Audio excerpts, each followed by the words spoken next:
Well, hello all. Happy December 19th to you. Welcome to Hockey Podcast. You can follow us on Twitter at podcast_hockey. Follow us on Facebook as well. Like us on Facebook, the Hockey Podcast. And as well as subscribe to wherever you get your podcasts, Apple, Google, Spotify, etc., etc., etc. And our we've got lots to get into today. We've got Sean. Hello, Sean. Hello, Kevin. How are you today? I'm all right. How are you today? Oh, I'm pretty good. As anyone who's followed me on Twitter has noticed, I've been watching all the America's Cup World Series, and I've been tweeting about it. So I've confused a lot of people. I heard it was a good race. The last one was. Yeah. Exactly. Do we need to start a sailing podcast, or do you want to have a sailing version on this, like where you just update us on the sailing? Is that going to be like our wrestling podcast, there, Kevin? Mm. We'll just have a combined sailing and wrestling podcast. Oh, that'd be so fun. Yeah, right. Just run-ins. In the words of Eminem, guess who's back? Back again. Is it me? Guess who's back? Guess who's back? That's Heidi. Oh, gosh. Yes, hello. I am back. I needed to take a break and just let you guys talk, as we all know my lovely partner here talks so much that I just have nothing to say about hockey anymore. That I thought I'd give him the full time to chat about hockey. But it's World Juniors time, and I'm excited for that. And I'm almost at the point of being on break from work for 2 weeks. So yay! A couple more work days on Monday and Tuesday. So but it's glad to be back. And yes, as we've been watching sailing in the house, and I've been learning about sailing, and it's been really exciting. I actually think it's a pretty cool sport to watch. Yes, fair enough. And we'll have a couple of guests today. Later on, Derek Newmeyer is going to join us. But we've never had a guest. I've never interviewed anyone from Amsterdam before. This is the furthest we've ever had a podcast from. So you're living there. Yeah, I live here. You live here. I'm from Calgary. You're from Calgary. It's Tom Escher, famous on Reddit. Tell us a bit about you. Tell us about life in Amsterdam. What are we missing out on? I am a master's student here. Exams were Monday was my exam, so I've just crawled out of that hole. Amsterdam is better when you're not in lockdown. I mentioned this a little bit earlier. I will say that. But yeah, before this, I was making beer in Calgary. I decided to apply for a degree, and I got accepted. So. Oh, awesome! So, in what degree? I study physics. Oh, nice. Nice. Okay. Thank you very much. I'm studying crystallization physics. I appreciate that. If you get him talking about the stuff that he studies, it's quite technical. Yeah. It was a surprising degree. I didn't know I would do it until I got here. I'm good. I'm happy with it. Amsterdam's a great place. I've also become, like I said earlier, a hockey coach here, which was a surprising thing. But it's been really fulfilling. So I would recommend coaching if you're good at it. If you can do the hockey, then it's working. Hey, there we go. Yeah, the coaching has been really good here. Awesome. We also talk about what we're drinking. I'm dry, but what are you drinking? This is a Grolsch Hurstbach. It's actually like you can buy Grolsch in Canada, right? You can't buy the specific one, but it's the same brewery. I was hoping to get some particularly Amsterdam beers tonight, but unfortunately I didn't have the time today. So it's boring stuff. It's all good. Sean and Heidi, what are you drinking? It is legal to drink at 11:12 during lockdown, right? It really is. It's December. You can put Bailey's in your coffee at 7 a.m. It's fine. True. I did that this morning. Yeah. I'm drinking from Common Crown, the Brighter Days Citra Pale Ale. It's a Citra Pale Ale. So nice and refreshing. easy drinking, crushable beer. According to the its label, best enjoyed with virtual meetups, online workouts, binge watching, and sunny days on the deck. There you go. If that's not a 2020 beer label, I don't know what is. And Heidi, what are you drinking? So I am drinking the Pilo Bones Brewing out of Regina, and it is a cold brew Americano stout. So I'm getting my coffee and my beer in at the same time this morning. It's really good. Sean put an order in with Alberta Beer Exchange yesterday, so we got a bunch of different stuff sent to us yesterday. So we love giving shout outs to local businesses here on the Hockey Podcast. So Alberta Beer Exchange for all your delivering craft beer needs. And for those who have a pile of the plastic 4-pack and 6-pack holders that those the hard plastic ones, they don't recycle them here in Calgary, but the Alberta Beer Exchange will take them all back and reuse them. So they took a giant pile of ours because we have been collecting ours since the beginning of the year. I totally empathize. But we'll give a shout out to them as well as to the part-time employer of one of our part-time hosts, Chris. He is a delivery. He's delivering for Wise Guys Liquor as well. So both Alberta Beer Exchange and Wise Guys are doing deliveries to your house for your booze needs. Yeah. Yay. Well done. Awesome. Well, let's get into this. Maybe we'll start with Heidi with kind of where you're at. You haven't had a chance to speak hockey in a while, so kind of where are you at? How are you feeling about the World Juniors? Where do you want to take us first? Oh man, okay.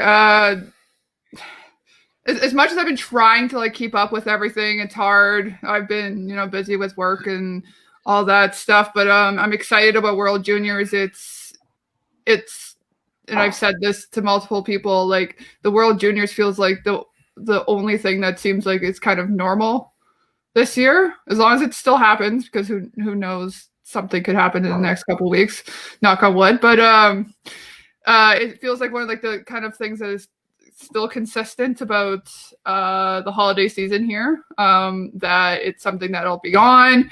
We'll have it to watch on. There'll be a Canada game on Boxing Day, and so that'll be great. I know my brother is super bummed out because he had tickets to go to a bunch of games up in Edmonton. So he's super bummed out that he isn't able to do this year. I think they're gonna somehow. I think they just got their refunds too, from what I had just heard. But so hopefully he gets to experience that at some point. Because when we talked to him about it, I think back in September, he was pretty bummed about it. But as I said, at least there'll be something consistent. I'm excited to watch. We got a couple Flames prospects on Team Canada. We got one on Russia. I'm excited to see Pelche this year because we didn't get to see him last year. Just looking forward to just chilling out on my break and watching a lot of hockey, because apparently they're going to broadcast every single game, including the preseason, which is great. So Tom, kind of tell us sort of from your perspective, let's get into some of what the European content, the European prospects for the Flames specifically. What can we expect? What are we hoping? Who are some of the names to look out for? So your guy for the Flames is Yan Kuznetsov, right? Yan Kuznetsov, Russia's interesting this year because Russia's entire defense graduated last year. And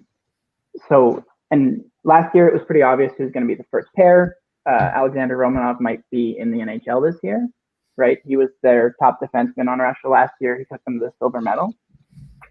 I don't think Yan Kuznetsov will be the first pairing guy in for Russia, excuse me. I think it's like partially because of where they were picked, but also just because the player with the most points in the KHL this year is Shakir Mukhamadullin. Mukhamadullin. There we go. I got that. You did that much better than I could. I'm telling you now. Thank you. So Shakir, easier I think, is the highest scoring KHL player on this roster for Russia. That's higher than Vasily Podkolzin. That's higher than all of the other big forwards on this team. Igor Chainikov, our famous Columbus Blue Jackets pick. So I think he's your inside track for the first defenseman, and he's the same guy as Jan Kuznetsov. He's huge. I think that they're likely to split them up. Every defenseman on Russia this year is left-handed. Russia has a single right-handed forward, and that's it. Which I don't even know how you end up with that on a roster. That's fascinating, actually. That is actually quite fascinating. That's that is going to be very interesting. I wonder why that is. Sean, no one right-handed in Russia. Well, I'm okay with it as a left-handed shot, but and I do play the right side. Right. I mean, I know other people. Someone will. Yeah. Someone has to, right? Call me TJ Brody. Anyway. that will be very interesting to watch us to see if the other teams can exploit that. If we go back to the NHL playoffs, it was the Vegas Golden Knights only had one right shot defenseman playing in their top six, and the Dallas Stars were able to exploit that in the conference finals. So the smart coaches will be able to exploit that, and it'll be up to the coaches and the players on Russia to figure out how they can avoid that and not make that as big an issue as it could potentially be. And the saving grace for Russia, I think, is Askarov, right? Yeah. When you've got we've talked about this a few times on our podcast in terms of the goaltending situation that this tournament is going to expose for all the countries. Canada hasn't had their goalies play at all.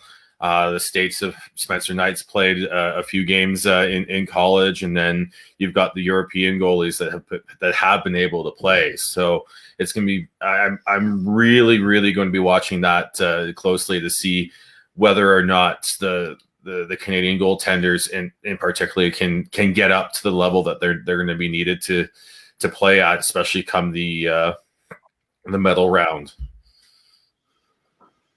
Yeah. Go ahead, Tom. No. Definitely for Canada, I think that's the biggest question is their goalies.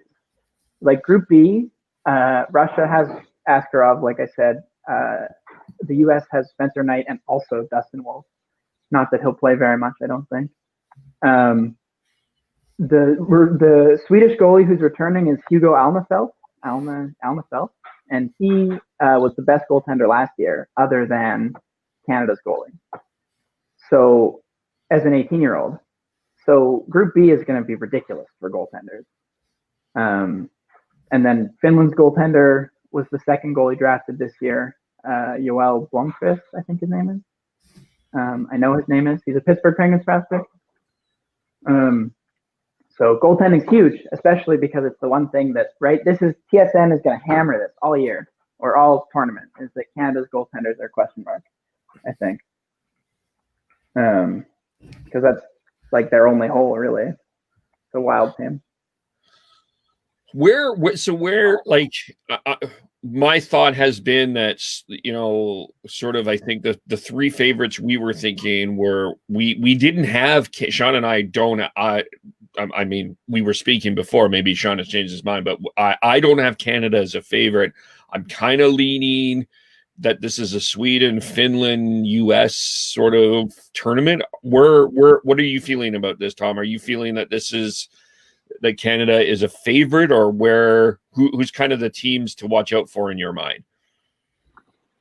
I don't know. I don't think I would call Canada a favorite. I think Canada can expect a podium. I think Canada would be disappointed if they didn't get a medal this year. But I don't like Canada's goaltending can lose them a game. It might lose them a couple games, right? And if they lose the wrong one, they're out.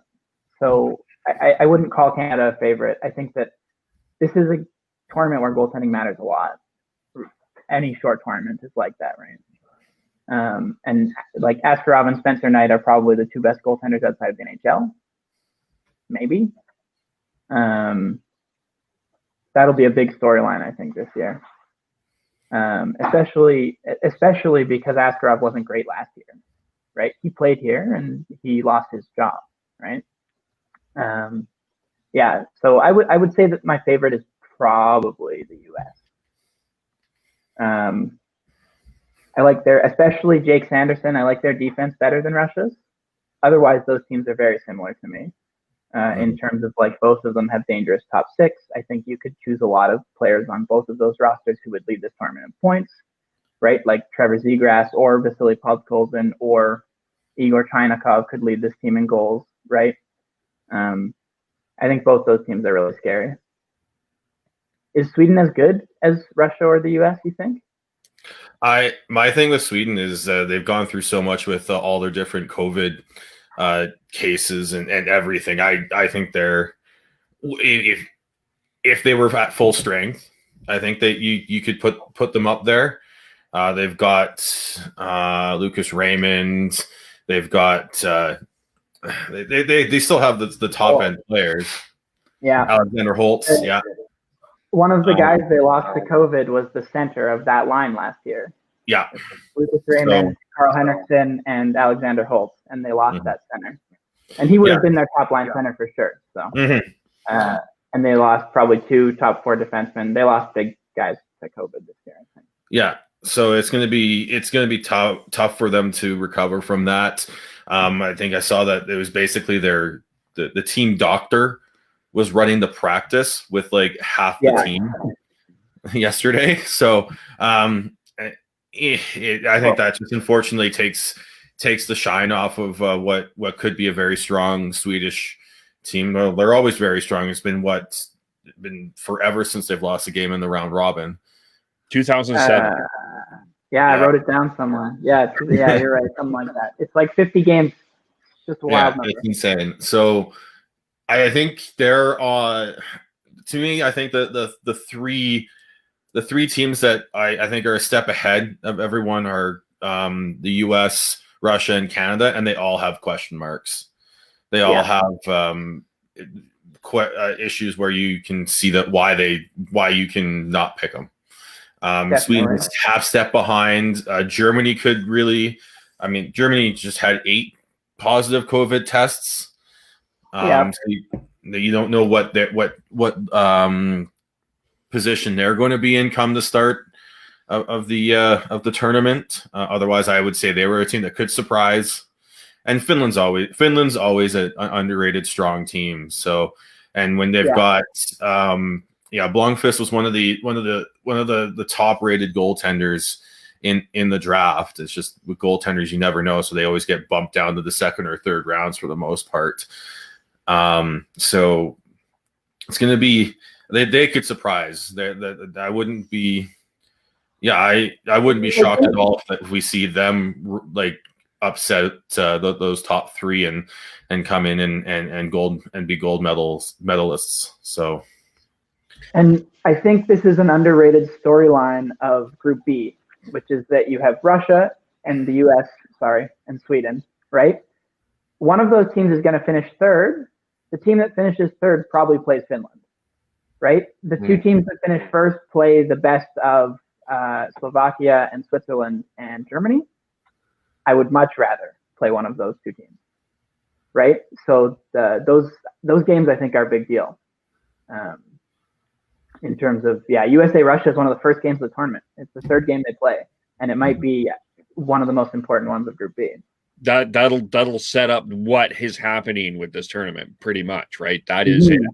Like it'll. What I think is fascinating about this tournament too is it's almost a preview of what not to jump to the NHL here, but this is the preview. This is the Canadian division. It's wide open and anyone can actually win this. So it depending on the circumstances that happen here for sure.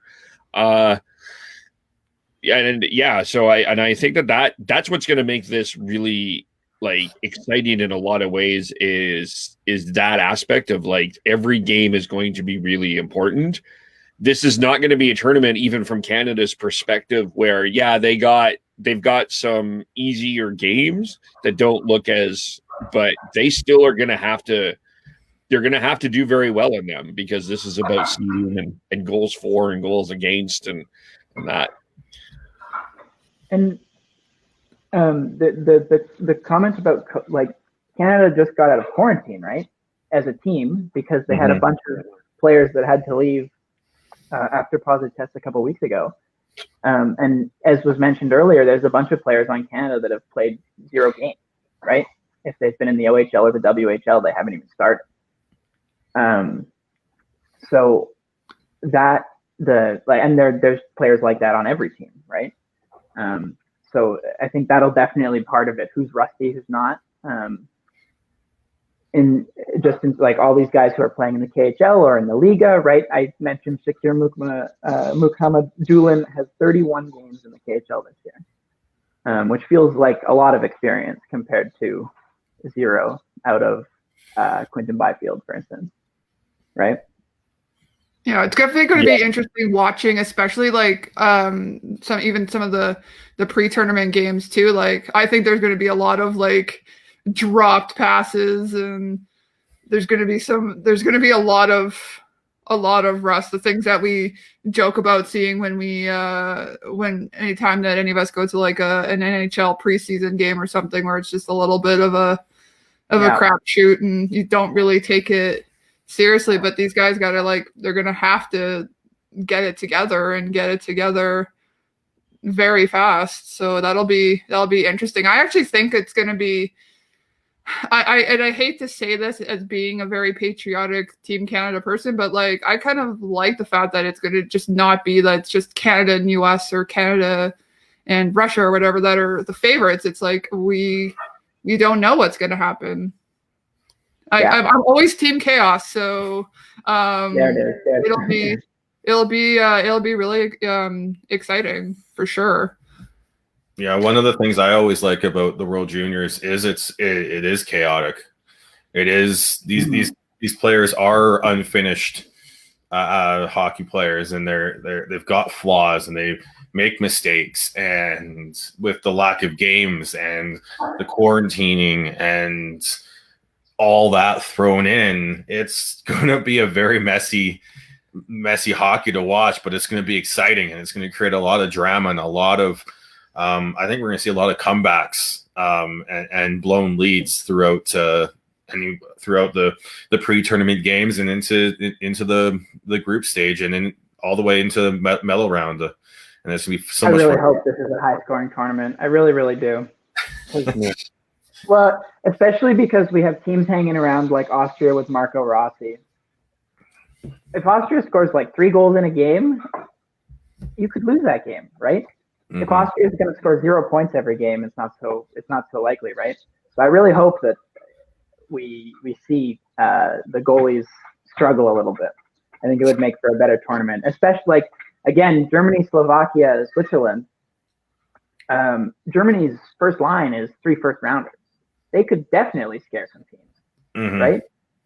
And it's like if you're Switzerland or Slovakia, I feel like relegation feels quite far away, right? But Germany could win 2 games easily, I think. Yeah. Well, that's the other thing is that they've gotten rid of the relegation for just this year because of everything. Yeah. So will we see teams just go out and especially those lower ranked teams, knowing that they're still coming back next year, they're not going to play for their top the top tournament live, so they can go out and be a little more aggressive and try and just see what they can do. Yeah, try and actually put points up. Good point. So out of Switzerland has been one of those teams that have been on the cusp. They can create chaos. Slovakia is a team that can create chaos. With those two teams, what are we thinking? And do we think they have a chance to create that kind of chaos? Or is this, would you put Germany a little bit farther ahead of them? So, like I said, Germany has the three forwards, right? Tim Stützle is a guy everyone will be watching this tournament. For a lot of people, it'll be the first time you see him, right? The other two forwards are Peterka and Lucas Reichel. Germany has a couple people who are like, you have heard of them maybe, other than that, but not a huge amount, right? There's not a ton, like there's no German defenseman who would be on Team Finland, right? So Germany is going to need to win games by scoring points. Slovakia has the best goaltender out of any of these three teams, I think. That's Samuel Halyav.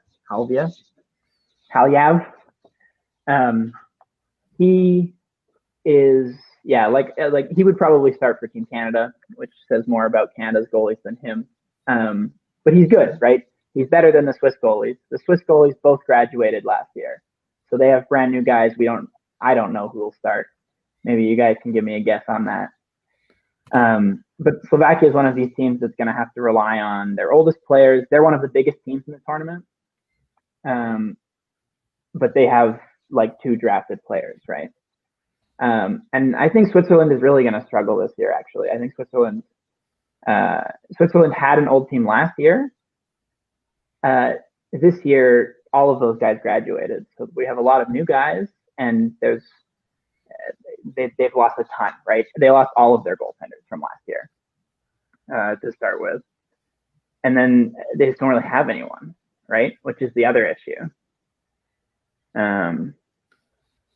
They've lost all the, right? Chicago, Chicago just put Pius Suter onto their roster. The Swiss have lost even those types of guys, right? The guys who are maybe fringe NHL prospects who don't even get drafted. So we'll see. The reality is their average player is probably still better than the average German player, for instance, or the average Slovakian player. It'll be interesting. Like I said, that's sort of, these teams are all hoping they get into the round of 8 and then they lose to Russia or something, right? I think it's sort of a tough tournament for them. Or you get a one-round upset maybe, and then you're playing Canada or Sweden or the USA for one of those semifinal spots, right? The two defense prospects that they're talking about on Slovakia, Samuel Nasko, which is a draft pick this year for the Columbus Blue Jackets, and Oliver Tarrant, 6'5" guy. Big. I think he's not the biggest guy in the tournament, but he's close. Like I said, Slovakia has the biggest average player rather, out of any team in this tournament, which, they're going to struggle to score, I think, which it's good that they have the good goalie, but Slovakia might play some grindy 1-0 games. And then their forward is Chromiak. Chromiak is also 2020. I think LA. He was drafted by LA in the 5th round. There it is. There's also Marco Staccia, which is a Giants draft pick for import draft, but he's been playing in of course hasn't been obviously not playing with Vancouver. So and then you got David Mudryk as well, an Oshawa General import draft pick as well. So but they've been playing in Europe. And then that's the other interesting aspect of this is this European ice or is this NHL ice? It's NHL ice. It's NHL ice. They're in Edmonton. Yeah. Right. Yeah. Okay. But they're not like. They're not doing any. But I mean, that rust aspect of it is going to be that is going to be interesting. But the other side of that too is, no offense to the European crowds, but this, World Juniors, Heidi's brother would be one of 19,000 in Edmonton cheering the team on, which the Canadians on, which has shown to be mostly that can be good, and also at times has been bad when they were in Vancouver. That was a bit of they didn't do years, right? So the crowd the non-crowd aspect of this, I wonder who that will end up favoring. Yeah, very good point. Yeah, and using that to go into transition into Team Canada, the Flames do have two prospects who are going to be playing, looks like, very key roles. You've got Jacob Pelche. Looks like he's lining up with Dylan Holloway and Alex Newhook on what's probably going to be the second line for Canada, and then Connor Zary looks like he's going to be given some defensive assignments by the coaching staff. Yeah, I think so. The cool thing about Canada is that I think those lines are going to be given the opportunity to win their minutes, right? I don't think that Andre Tourigny is going to go into this crowning Kirby Dach or Quinton Byfield as the number one center. So I think you could see a couple guys really just have a great tournament because they get the minutes, right? They happen to be the first power play unit that scores, and then they're the first guys now. So I think Canada's roster choices are going to be really fascinating. I think they have a lot to do there, a lot of work maybe to do. Well, I'm particularly intrigued to see Connor Zary, especially because of how Treliving made all these moves basically to move back to get him. I'm excited to see him. I'm in it, and I know it's not as sexy per se to watch a Quinton Byfield or a Kirby Dach in an offensive role, but I think for the Flames specifically, having a guy in a defensive role, I think long term will help this organization. I see a lot of Bo Horvat qualities. That's been the kind of one of the big comparisons. Sean's going to pat him back here with that, but that I think is great, and I'm really excited for Jacob Pelche. I think that this is one of those sort of Matthew Tkachuk guys. I'm not comparing him to Matthew Tkachuk, but it will make the Flames harder to play with going forward, and that's what excites me too. I think it's quite telling that, like, in terms of profile, he seems to profile quite similarly to, like, for instance, a guy like Dylan Dubé, where everyone is like, yeah, this guy's a captain, he's playing defense, he's doing all the little things right. I think it's interesting that those are consistent Treliving draft pick traits, right? It's clearly something he values is the attention to detail. And I think it's worked really well for him, which is one of the reasons why it's cool to see both Pelche and Zary make this team. I definitely didn't think it was possible, but you can't really complain with any of this Team Canada roster, so it must have been right, Yeah, I'm really excited to watch Zary because and Tom will know this. Just I'm just going to say that honestly, like the kind of the crapshoot, the like differing opinions about the Flames defense and who's going to play what and all that stuff in the next year or so. So it'll be interesting to see how he does and whether he's going to be able to make the team sooner rather than later, and whether he'll who he's going to end up replacing as well on the actual NHL roster. So that's what I'm kind of interested to see and to watch him play for. I think this is something that I've heard floated in a couple different places. I think it might also be interesting if we see the WHL or the OHL push back their seasons even further. Guys like Connor Zary might actually have the opportunity to play in the NHL before they can even go to the WHL. So I think we might see a lot of people, like, for instance, Anton Lundell. I think we might see him get a tryout just because they can, right? Like I said, if the WHL keeps getting pushed back, if the OHL keeps getting pushed back, if the NCAA stays canceled, right? or the parts of it that are canceled. It'll be right like the Ivy League universities, right? So I think that might be an interesting thing to watch as well. If anyone can sort of make the jump after this tournament because of a particularly good showing or whatever. And then other than Team Canada and the Flames prospects, who are you've mentioned Marco Rossi. Who are the big players that you want to watch, and the ones that maybe other people don't know that you want to watch? So like Marco Rossi, again, for a lot of people, this will be like his step onto the stage. And if Austria is a good team, it's because Marco Rossi is a good player, right? So he's my big, that's the guy to watch. Tim Stützle is like that for Germany, but less, right? He's got more help. Germany's in an easier division, an easier group, excuse me. Some other guys that really stood out to me. So one of the guys I want to watch is Jan Majsak, who is the Czech Republic, right? He'll probably be their first line center. He was supposed to be a first rounder. He was going to be picked like 15th, 18th, right?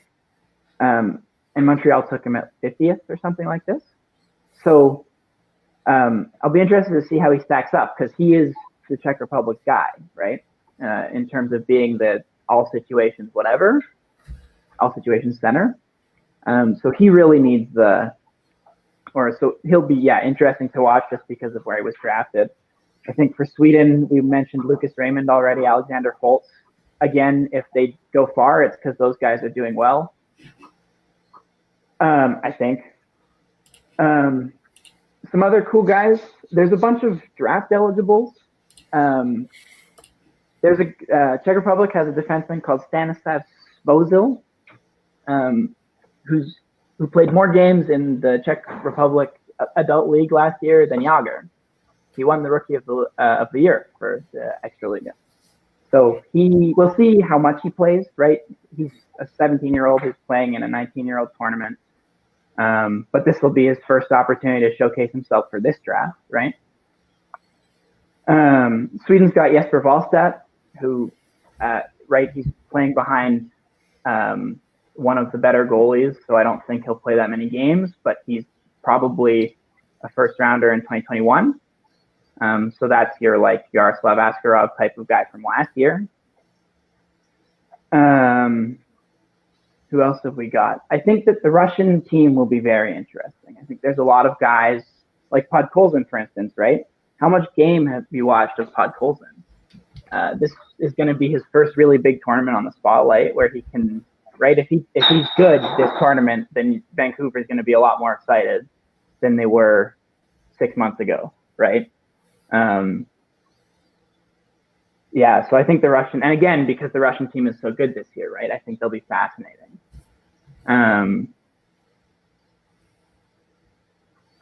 There's a Russian defenseman called Daniil Chayka, who might have shown up on some of your searches. He's draft eligible this year as well. I think he'll be quite interesting. Again, right? Russia, you could have anyone who's good. It's sort of like with the Canadian forwards. If guys are playing well, they'll probably get more minutes, right? So it's possible that he has this big coming out party. And Chynakov as well is so interesting for me on Team Russia because, I've watched 8 KHL highlights of him, and then that's it, basically. So I'd love to know what Columbus has there. Yeah. Yeah, that is an interesting thing. I'm just going through here who's Mackenzie's top picks here. We've got Owen Power, the top. He didn't make it. No, Michigan didn't release him for Canada. Exactly. I'm going through some of these other names here. This is good podcasting, but that's okay. So both of the guys, like Chayka, I don't think will be a first rounder this year. The Czech guy I mentioned, Stanislav Svozil, probably will be, although he'll be in the 20s probably. There's, like I said, Jesper Wallstedt on Sweden is likely to be a first rounder. He might go Askarov type of area. He might drop to like Carter Hart type of area. We'll see. The 2021 draft is a long way away. Yeah.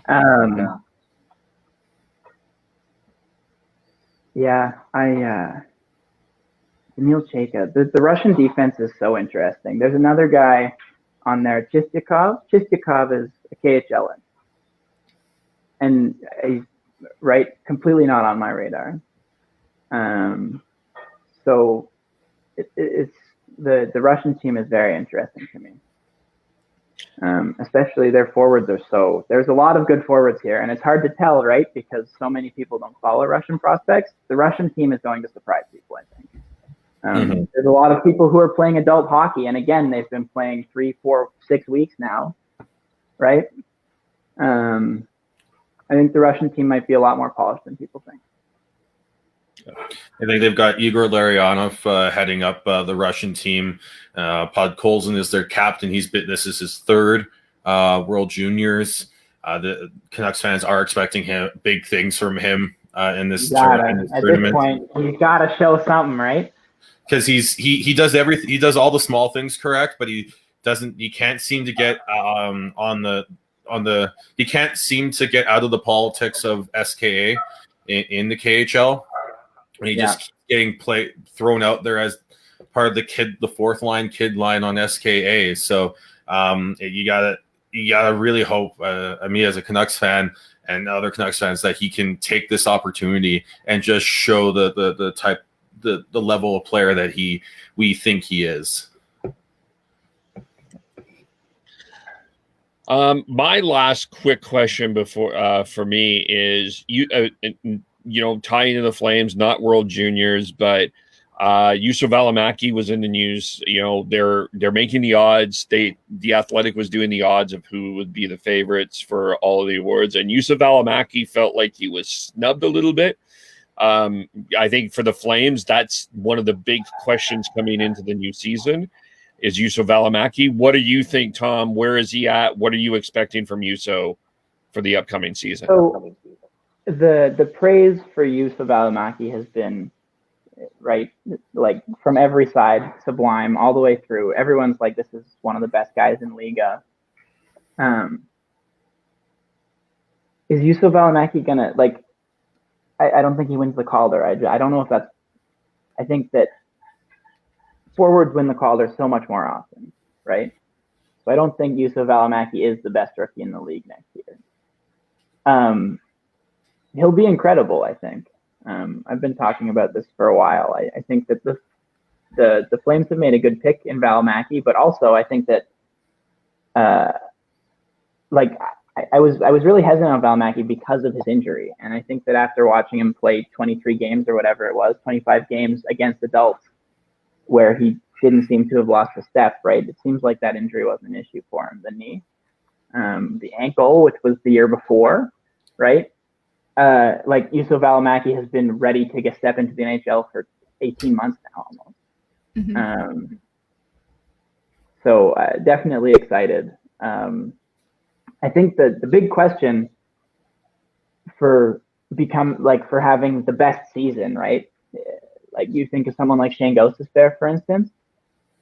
He got top power play time, and I don't know if Juuso Välimäki is going to get that. I think that even if Giordano starts losing minutes, I think you probably give them to Anderson, right? And I've been seeing some people talk about putting Hanifin on the power play. I don't know about that. But I think that's more likely than Välimäki, at least to start. So I think he might just get held back by the opportunity, right? He's not going to play huge penalty kill minutes. He's not going to play more minutes than Giordano or Anderson do. He's not going to play more minutes than Hanifin does, right? So I think that's the thing about Välimäki. You have to be on the top power play unit if you want to score 60 points, right?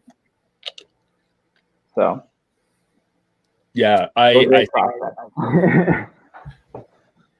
think that's it. That it's going to be an interesting. I mean, we'll get into this more, but that's the question: is does the Flame defense from Hamilton or Hanifin, not Hamilton, Hanifin, Välimäki, and even Oliver Shillington, do they reduce does their play reduce the ice time for Giordano this year, or that'll be one of the big questions going forward.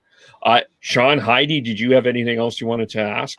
The only thing I was going to say is I was going to ask Tom what his plans are to actually watch these games, because a lot of these games are 3, 4 o'clock in the morning.